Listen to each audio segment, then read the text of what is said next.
Hey, what's going on, everybody? Cornbread Trucker here, coming to you from exit 183 I-40 in Arkansas.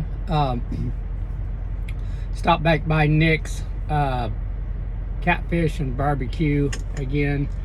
I needed to do a 30-minute break, and I thought, well, I'd rather eat this than maybe some of the stuff at the usual at the truck stops.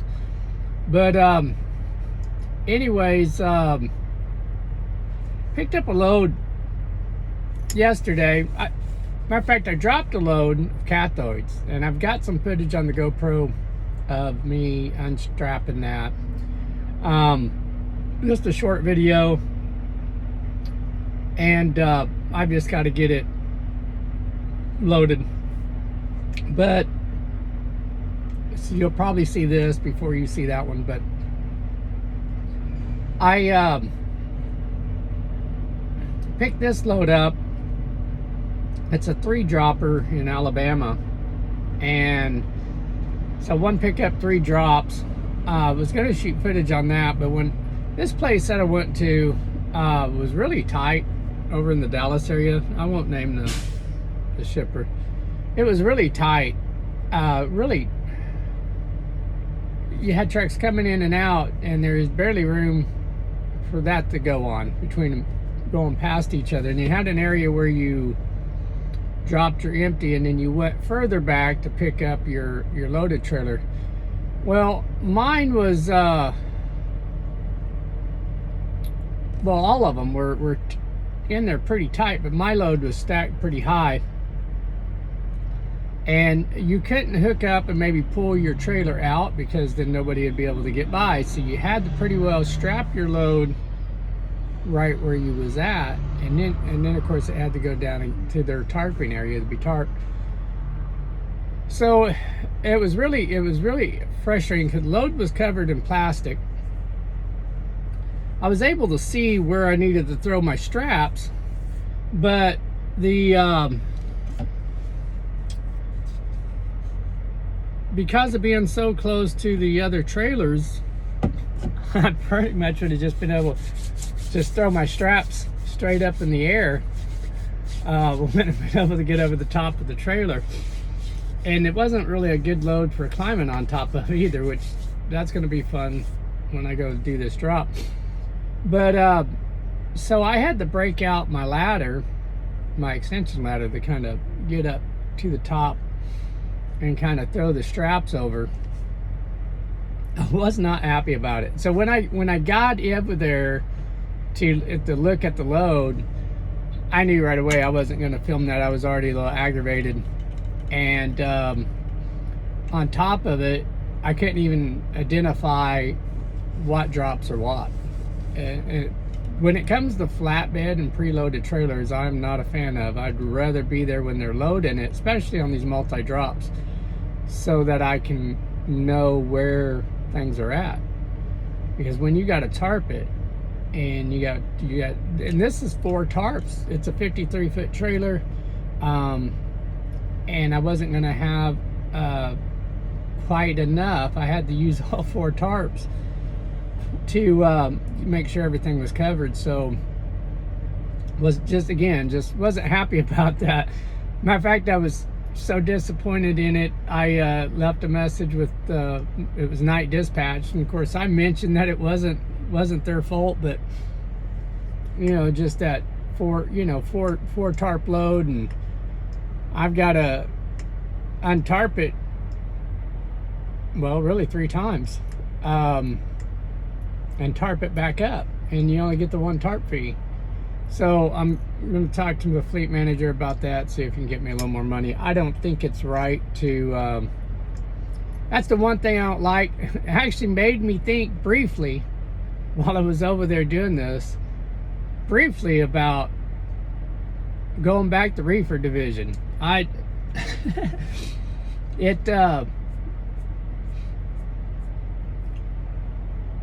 just got under my skin. I might vent for like a minute, and then I'm over it generally, maybe a couple of minutes, but I'll generally get over it fairly quick and move on.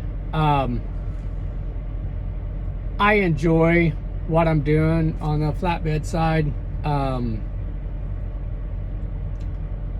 But there are times that, you know, it gets frustrating, but we'll have that on the reefer side too. So so anyways, we're all good there. I'm not gonna leave and go to back to reefer division. I'm not saying I will never go back to reefer division, but not over this. This is just part of flatbed. The good thing about this is this load has been, you know, I haven't had to really mess with the tarps at all. Considering I got 4 tarps on there, really have not had much movement at all on the tarps. They've held really good. They have an interesting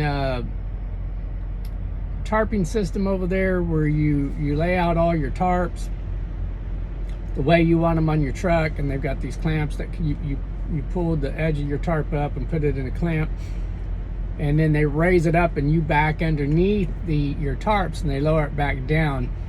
That was neat. I wish they had that to take it off and put them back on when I get to my drops. I know that's not going to happen, so that would be nice. But you know, all in all, we'll get this load taken care of. I wanted to talk a little bit about if you haven't watched the driver's meeting, I watch it every week, not because I need to, just because I choose to. Like, you know, there's a lot of times you don't hear anything new, but you know, sometimes you do, and if you don't watch them, you don't know unless you start hearing basically the chatterbox. But the you know, they're going to test out a program with the personal conveyance, where there's I think there's going to be like 3 fleets, and they've got to call in to either their fleet manager. I think they were kind of leaning more towards logs, but they did mention the fleet manager.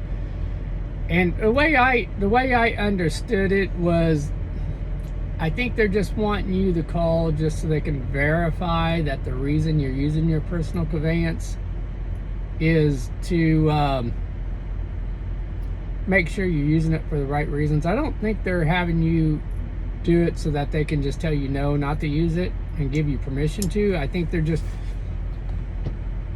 I honestly didn't perceive it as they're trying to take our personal conveyance away from us. I think they're just trying to make sure that when we use it, we're using it for the right reasons so that you're not getting hit for it. I know some people felt they perceived it, and I could be wrong in the way I'm perceiving it, but they perceived it as if you're calling them to get permission to do it. And they feel like it, and I'm gonna come back to that calling thing, but they feel like those that are abusing it should have it taken away at least for 3 months, and then maybe a second time 6 months or whatever. And that very much, you know, if you're abusing it, you know, that may be the right way to handle it versus this. So I'll come back to the calling. If you call logs, you probably have an easier time getting a hold of logs, or at least you did, at least for right now, until they start calling the logs department for that.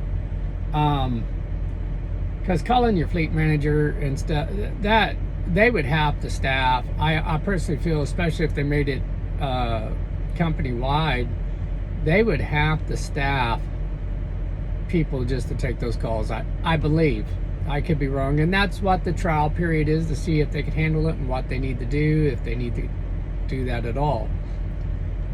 I think the quick solution to that is, if you're abusing it, take it away from them for a period of time, and then if it continues on after that, then just don't give it to them at all, or fire them. I hate for anybody to lose their job, but you know, it is affecting Prime too. It doesn't just affect the driver, it affects Prime too. So So anyways, hopefully they do away with that as far as calling in. I get the theory behind it. Call in and just make sure that you know, you're using it for the right reasons. You know, I could understand, you know, you get unloaded at a shipper and you're empty and need to go to the truck stop, you know, using personal conveyance and stuff. And there's other reasons to use personal conveyance, but I just highly recommend, one, make sure it's of personal nature and don't be advancing your load. I personally don't even want to use it if I have a load. Once I'm empty, and if I'm not been dispatched on another load, and I'm going to go to a truck stop, then I'm not going to use it to go to truck wash. If I was in reefer division, I wouldn't use it to go to truck wash because you're going for work. It's not personal. You're going to get your trailer washed out. Now, maybe once you've got your trailer washed out and you go into the truck stop and you didn't have a load to go pick up, then, you know, maybe you can use personal conveyance then. That's the way I perceive it. So hopefully that gets resolved pretty quick.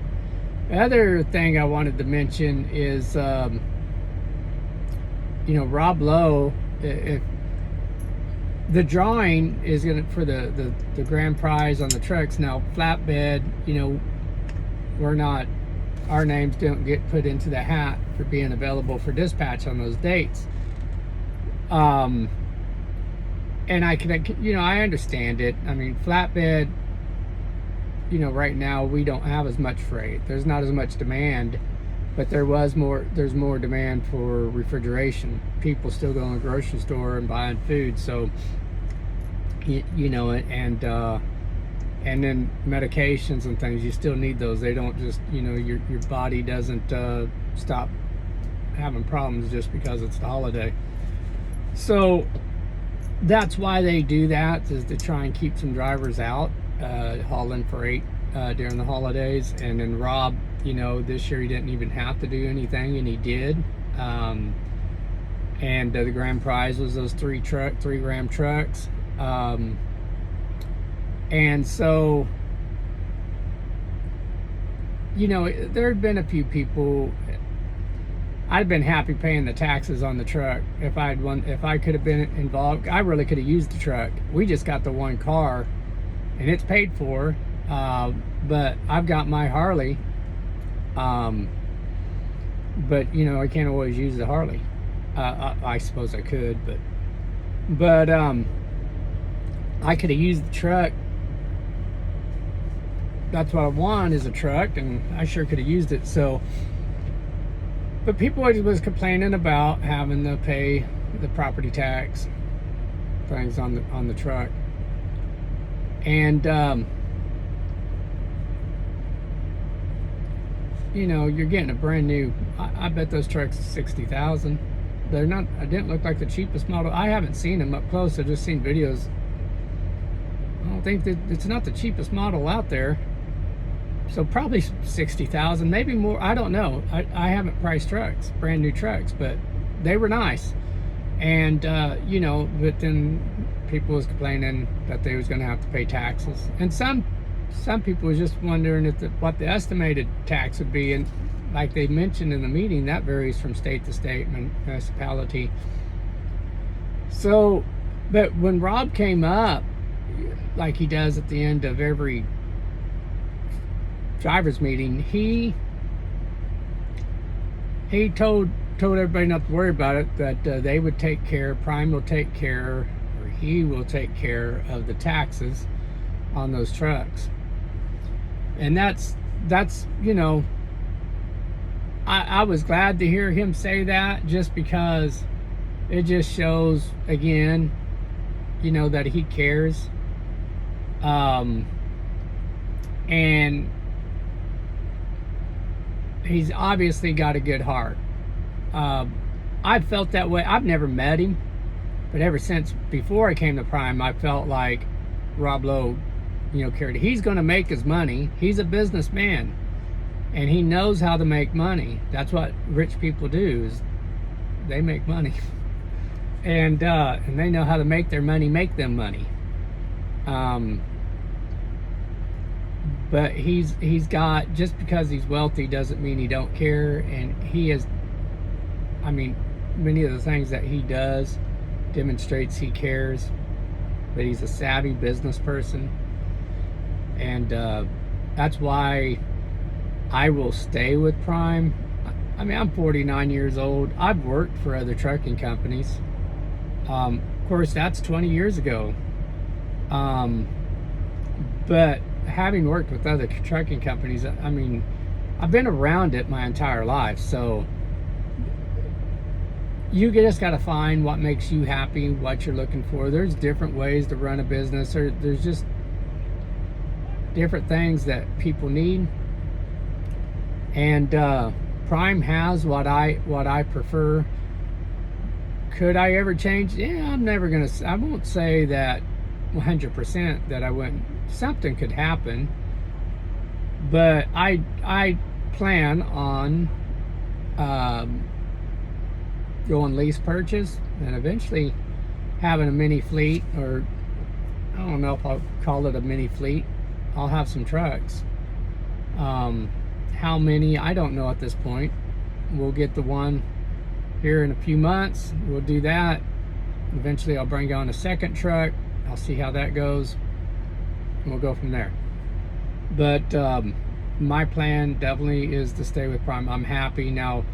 You know, he passes away. I don't know what's in his will or what the plan is for the company. I would probably buy some stock in it if it goes public. But then, you know, depending on, I don't want to talk bad about a Warner or a Swift or any of those companies. But I that's one of the reasons why I came to Prime, is the equipment we have. It's a mega fleet without being a mega fleet in a way. It's not like Warner and Swift, and you know, we've got 8,000 trucks and they've got, I don't know, 100,000. I don't know what their number is, but they're big, and I just don't. And you see their equipment, and some of it's good. Don't get me wrong. And some of, I got a friend that drives for Warner, and you know, he's in an older Kenworth, and I don't think it's the PACCAR that's the problem. I honestly, and I know people don't like PACCAR, but I've only had one issue. I've been in the shop. I've had small issues, but I didn't go in the shop for them. Just really had the one issue, that emissions issue back last December, the December before last, and I was down really 2 weeks with that, and that was because of where I was at, and you know, Peterbilt was just backed up. And then when it did get into the shop, engineers would want the mechanics to do certain things, and then they'd have to send that information, you know, do their test and send that information back, and then they'd have to wait for engineering to respond back on that. And then right after, they had noticed that Peterbilt had missed an issue. They had also noticed the reading for the DPF fuel quality sensor, fuel level quality sensor, that it was bad. They forgot about it. I got down the road, it went out, so I ended up having, and then they had to ship a part. Prime shipped it, and so I was down a few more days, but they got it taken care of. And then, I mean, I've had my engine light come on, showing it was a NOx sensor, but that went out. Haven't had that issue. Did have a transmission issue where we ended up getting an update, but that was it. The truck has really done well. Again, the ride is great. The interior is nicer than the Freightliner. So I am a Peterbilt guy.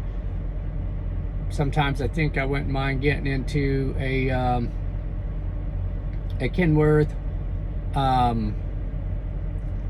but I'll probably just, you know, right now I think all we have options for is the Peterbilt and the Freightliner as far as the lease purchase goes, so I'll plan on sticking that route. But again, great job. Thank you, Rob Lowe, for looking out for your people,